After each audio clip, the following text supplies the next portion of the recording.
আসসালামু আলাইকুম। আজকে একটু অন্যরকম করে পেঁয়াজু বানাচ্ছি। এখানে অনেকখানি পেঁয়াজ কেটে নিয়েছি, হাফ কেজির মতো। তারপরে 4টার মতো মরিচ কুচিয়ে দিয়েছি।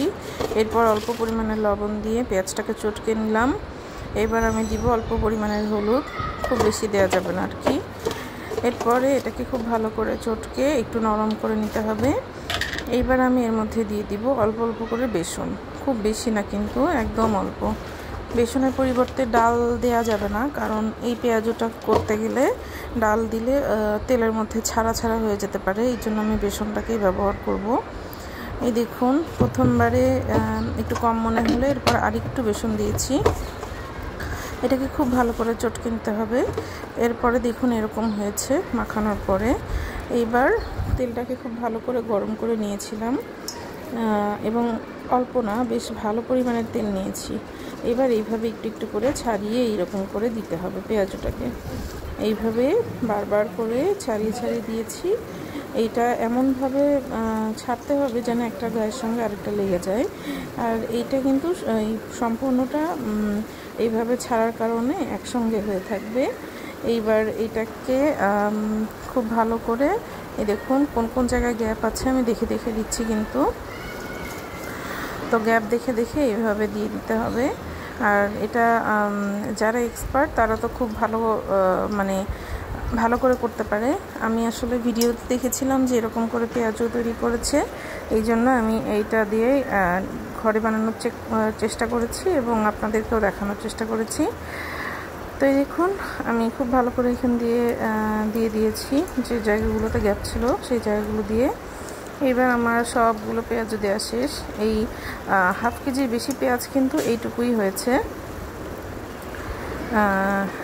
এই তো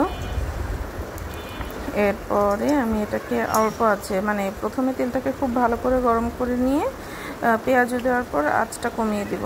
আঁচ কিন্তু পেঁয়াজ দেওয়ার পরে বেশি দেওয়া যাবে না, কারণ তাহলে সব পেঁয়াজ পুড়ে যাবে, আবার ভাজা ভালো মতো নাও হতে পারে। এই দেখুন সব আমার আস্তে আস্তে করে পেঁয়াজটাকে ভেজে নিচ্ছি। আসলে এটা আমরা অনেক সময় গ্রাম অঞ্চলে খাই না, যে পেঁয়াজুটা ওইটা কিন্তু এভাবেই করে, বেসন দিয়ে একদম মুচমুচে হয়। ওরা করে কি ছাড়িয়ে ছাড়িয়ে দেয়, আর এই পেঁয়াজুটা একসঙ্গে করা হয়েছে। এরপরে দেখুন রং চেঞ্জ হয়ে গিয়েছে। এবার উল্টে দেওয়ার পালা। দুইটা ধরার একটা খুন্তি এবং একটা এই যে জালি খুন্তি নিয়ে এইভাবে আমি উল্টে দিলাম। তো উল্টে দেওয়ার পরে দেখুন এটা কিন্তু ভাঙেনি, আস্তেই আছে। এই যে এবার এই পাশটা কিন্তু খুব বেশিও লাল হয়নি। এরপরে এই দেখুন ভাজা হয়ে গেছে। এবার আমি এটাকে তুলে নিব।